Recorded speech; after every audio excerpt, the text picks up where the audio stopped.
एक भक्त हुई भारत में, दक्षिण भारत में, साउथ इंडिया में। तो एक बार बहुत सारे संतों की टोली जा रही थी, हरि नाम संकीर्तन करते हुए जा रहे थे।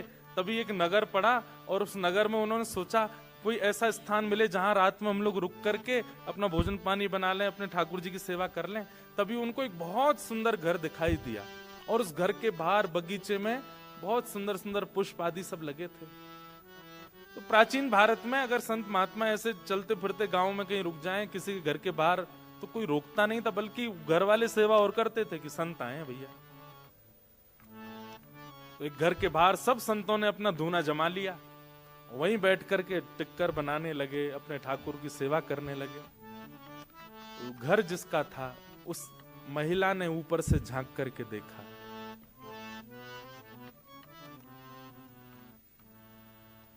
उसके नेत्र सजल हो गए कि आज मेरे द्वार पर संत आए हैं, मैं कुछ सेवा करूं।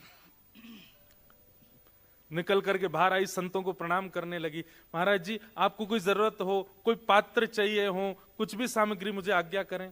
तो संतों ने कहा कि भाई देखो ऐसे तो सेवा करते हैं, चलो तुम एक काम करो, सबके लिए कुछ पात्र ले आओ, कुछ दोने ले आओ, कुछ ऐसे। तो उसके घर से जो जो सेवा हो सकती थी वो लेकर के आने लगी, सबको देने लगी।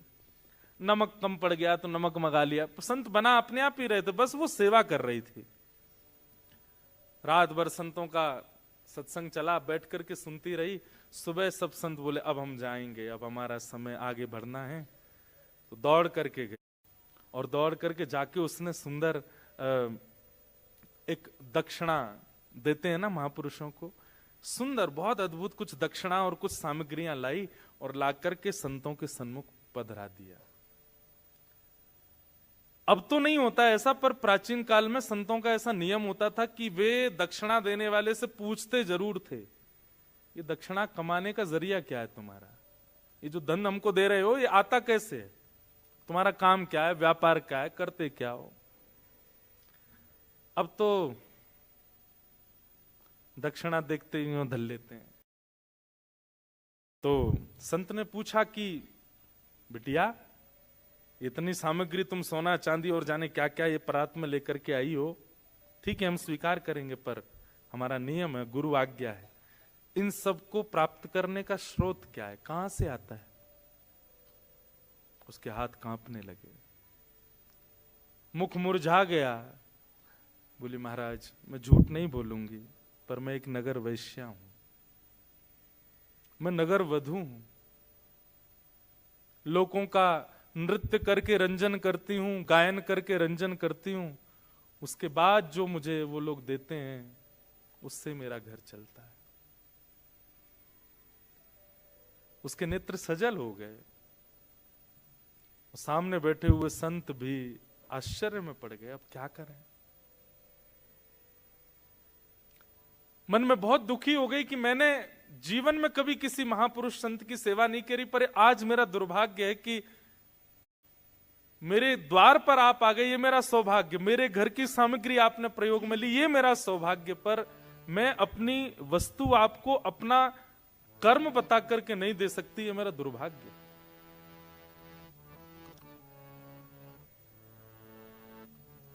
संतों ने मुंह फेर लिया, धीमे से सामग्री उठाने लगी, हाथ कांप रहे हैं, क्या करूं। आज पहली बार उसको ग्लानि हो रही है अपने ऊपर। लेकिन संत हृदय नवनीत समाना, संत का हृदय कैसा होता है, मक्खन के जैसा। जैसे मक्खन अगर गर्म चीज के पास भी रख दिया जाए पिघल जाएगा, ऐसे संत होते हैं, वो देख नहीं पाए उसके पीड़ा को। बोले इधर आओ, क्या बात है। बोले बस मैं नहीं दे सकती आपको, इसका बहुत ग्लानि है मुझे। संतों ने कहा हमने एक उपचार ढूंढा है, यदि तुम देना ही चाहती हो तो हमारी एक बात तुमको माननी पड़ेगी। क्या। वो तो बड़ी खुश हो गई, आंसू पोंछ ली, बैठ के बोले आप जो कहेंगे मैं करूंगी, मुझे बताइए। बोले पहले रुपए से लेकर के अंतिम तक तुम्हारे पास जितनी संपत्ति है ये सब ठाकुर जी की सेवा में अर्पित कर दो, कुछ भी अपने पास मत रखो। ये तुम सामग्री लेकर के आई हो, दक्षिणा हमको दे रही हो, हम इसको तो स्वीकार नहीं करेंगे, पर यह भी अगर चाहती हो कि हम लोग स्वीकार करें तो श्री रंगनाथ भगवान का मंदिर है दक्षिण में तिरुचिरापल्ली में। वहां रंगनाथ भगवान का अपनी संपूर्ण जीवन की कमाई से सुंदर स्वर्ण का मुकुट बना करके और ठाकुर जी को पहना दो, तो तुम्हारी ये संपत्ति स्वीकार। बोले आधी अधूरी नहीं, अब देने का मन ही हुआ है तुम्हारा और इतना भावुक हो ही रही हो, तुमको ग्लानि हो रही है ना अपने कर्म के ऊपर, अपने भाव के ऊपर। ठीक है, हम आज्ञा करते हैं, इस ग्लानि का एक ही प्रायश्चित है, अपने जीवन की सारी संपत्ति ठाकुर जी के चरणों में अर्पित करके वैष्णव हो जाओ। अब चिंता मत करना आगे अपने भोजन की, प्रसाद की, सब ठाकुर जी करेंगे, लेकिन अब जो कुछ भी है तुम्हारे पास सब अर्पित कर दो। मैं एक बात कहा करता हूं, हमारे जो ठाकुर जी है ना, इनको मैथमेटिक्स नहीं आती। ठाकुर जी की मैथ्स अच्छी नहीं है, हम बस दो ही चीज जानते हैं, क्या? पूरा पूरा दो, पूरा पूरा लो। तो संत ने वही बात कह दी, बोले कि अब तुम एक काम करो, अपने जीवन की पूरी जो तुम्हारी संपत्ति है उससे मुकुट बनवा करके ठाकुर जी को अर्पित कर दो। उसके मन में किंचित भी भाव नहीं आया कि ये मैं कैसे कर सकती हूं। उसको तो ये लगा कि मेरे द्वारा कोई सामग्री स्वीकार की जा रही है, ये मेरे लिए बहुत बड़ी सौभाग्य की बात है। और कुछ सामग्री नहीं, पूरी सामग्री स्वीकार की जा रही है। तुरंत लग गई, बोले महाराज जी आप बताइए, जैसा आप बताएंगे वैसा मुकुट बनवाऊंगी। पूरा बनाया गया, ऐसी मणियां, ऐसे ये संपत्ति देखी गई, कितनी संपत्ति है, संपत्ति इतनी निकल करके आई महाराज उसकी। बोले इसका पूरा मुकुट बनवाओ ठाकुर जी का। अद्भुत मुकुट निर्माण हुआ, और जब तक मुकुट निर्माण का कार्य चला तब तक साधु महात्मा कहीं गए नहीं, उसी घर के बाहर जहां बैठे तो वहीं बैठ करके वो भजन संकीर्तन करते रहे। वो इतनी आनंद में कि मेरे संपूर्ण जीवन का जो भी कुछ था सब ले रहे हैं ठाकुर जी मुझसे, कुछ भी नहीं बचेगा अब मेरे पास। 50 दिन के बाद मुकुट तैयार हुआ और उसने पूरी संपत्ति, अपना घर भी बेच दिया, जमीन भी बेच दी, जो भी कुछ था कुछ नहीं बचा, शून्य है। एक परात है बस, उसमें मुकुट रखा है। और संत बोले अब इसको लेके चलो। नाचते गाते हुए एक नगर वैश्या, नगर वधू को बीच में लिए, चारों तरफ संत नाचते गाते हुए उसको लेकर के जा रहे हैं रंगनाथ मंदिर, ठाकुर जी को अर्पित कराने के लिए। उस वैश्या के समर्पण को देखकर के संत ने एक घोषणा और कर दी। क्या? बोले ये मुकुट कोई पुजारी नहीं पहनाएगा, कोई संत नहीं, तुम खुद पहनाओगी ठाकुर जी को गर्भगृह में प्रवेश करके। अब सोचिए आप, कई बार बंधुओं तन का शुद्ध होना बहुत आवश्यक नहीं होता है, पर विचारों में अगर आपकी शुद्धता है ना तो ठाकुर जी आपसे बहुत प्रसन्न है। आज वो वैश्या भले ही है, शरीर उसका अपवित्र है, पर उसका हृदय इतना पवित्र था, साधु ने कह दिया तुम ही मुकुट पहनाओगी ठाकुर जी को जाके।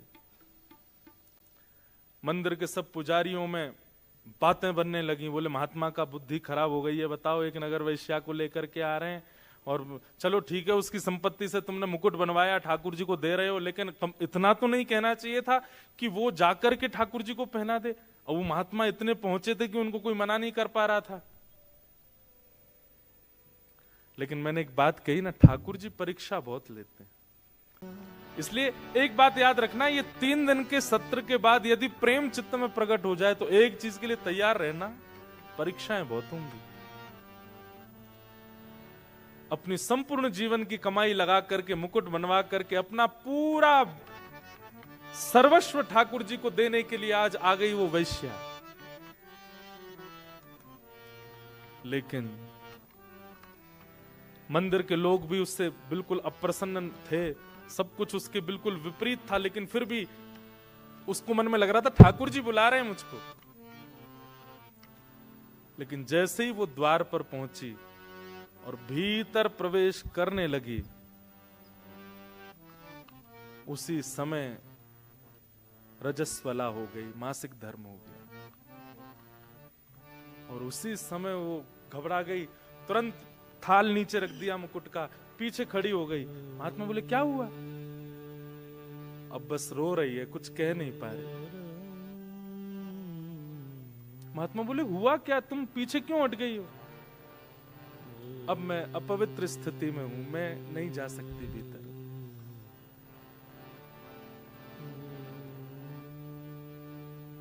उस समय महात्मा बोले इसका भाग्य कितना दुर्भाग्य है। पूरा जीवन नगर वैश्या बनकर के रही, जो धन कमाया उसमें से संतों को देने का प्रयास किया तो हम ले नहीं सकते। दूसरा निधान निकाला कि कुछ भी ना रखे, सब कुछ ठाकुर जी को दे दे।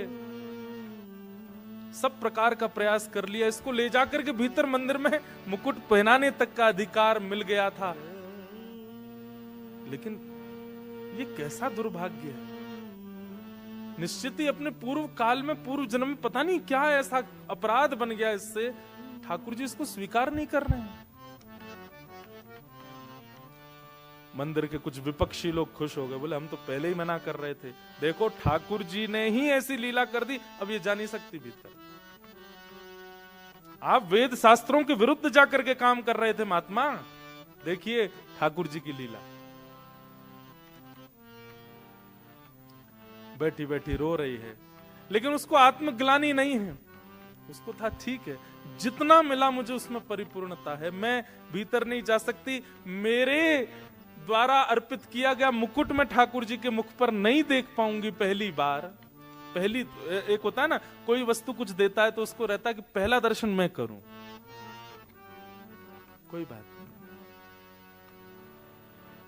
महात्मा थाल उठाए, बोले बिटिया अब तेरी तरफ से मैं जा रहा हूं, जाइए आप, मुझे बस बता देना कैसा लगा। ठाकुर जी के मुखमंडल पर थोड़ी मुस्कान आई कि नहीं पहन के।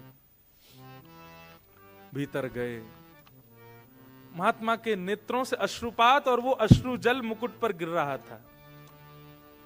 और बार बार कह रहे थे ठाकुर जी आपकी भक्त वत्सलता कहां गई आज? परीक्षाएं आप लेते हैं, आपका स्वभाव है, पर इतनी क्यों लेते? जैसे भीतर प्रवेश किया, श्रीमन नारायण भगवान के सन्मुख उसको रखा गया। मुकुट की पूजा अर्चना जैसे हुई, और अर्चना करने के बाद पूर्व का मुकुट उतार करके और द्वितीय नया मुकुट धारण कराने की परिस्थिति, जैसे ही मुकुट उठाने का प्रयास किया, खुद ही उठा के लाए महात्मा जी बाहर से। वो इतना भारी हो गया, उनसे उठे ही नहीं। 2-2, 3-3, 4-4 वैष्णव लगे हैं उस मुकुट को उठाने में, लेकिन वो इतना भार धारण कर चुका है, किसी से हिल भी नहीं पाया। महात्मा बोले भगवान मैं तो अभी उठा के लाया हूं, वो पूरे नगर कीर्तन करते हुए वैश्या लाई, अब अचानक ऐसा क्या हुआ, ये मुकुट इतना भारी? तभी देखा तो श्रीरंगनाथ भगवान के नेत्रों में अश्रुपात। महात्मा जी ने कहा तुरंत पर्दा लगाओ, कपाट बंद करो, ठाकुर जी से मुझे एकांत में कुछ चर्चा करनी है। कपाट बंद किए, तुरंत ठाकुर जी उठ करके बैठ गए, सहज हो गए। बोले जो जो मुकुट बना के लाया है उसी को भीतर लाओ, उसी के हाथ से ही मुकुट पहनेंगे।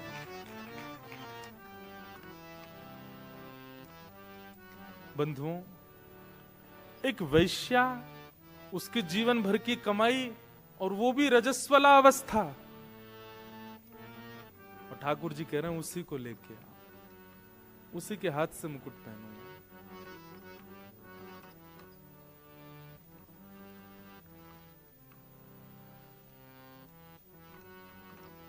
ठाकुर जी बहुत प्रेम करते हैं, बस कोई देने वाला हो वो प्रेम। महात्मा दौड़े दौड़े बाहर गए, और बाहर जाकर के देखा तो एक खंबे से सिर लगाए बैठी है, बस रो रही थी। महात्मा जाके बोले जल्दी उठ, बोले आप दूर रहिएगा, मेरी छाया भी ना पड़े आप पर। प्राचीन भारत में तो बहुत नियम होते थे। महात्मा बोले मैं छाया से बचूं, और उस जगत नियंता जगदाधार साक्षात तेरी प्रतीक्षा कर रहे हैं भीतर। हाथ पकड़ लिया उसका, वो रोने लगी, महाराज मुझे स्पर्श मत कीजिए।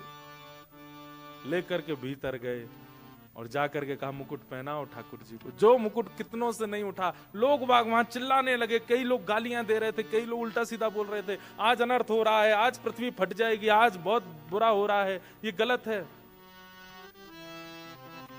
लेकिन जिस मुकुट को कोई नहीं उठा पाया, जैसे ही उसने उठाया उठ गया। और ठाकुर जी ने अपने आप ही, ठाकुर जी की जो प्रतिमा थी उसका मुख नीचे हो गया और मुकुट ठाकुर जी ने धारण किया। और वो वैश्या, उसकी स्थिति तो कितने दिन के लिए मूर्छा में चली गई, वो मूर्छित हो गई। और जब उसकी मूर्छा टूटी, परम वैष्णव, और कुछ दिन भगवत स्मरण करने के बाद कहां भगवत धाम प्राप्ति हो गई। क्या उसका था? ये है ठाकुर जी का प्रेम, प्रेम लक्षणा भक्ति। बस प्रेम लक्षणा भक्ति का एक नियम आपको ध्यान रखना है, पूर्ण।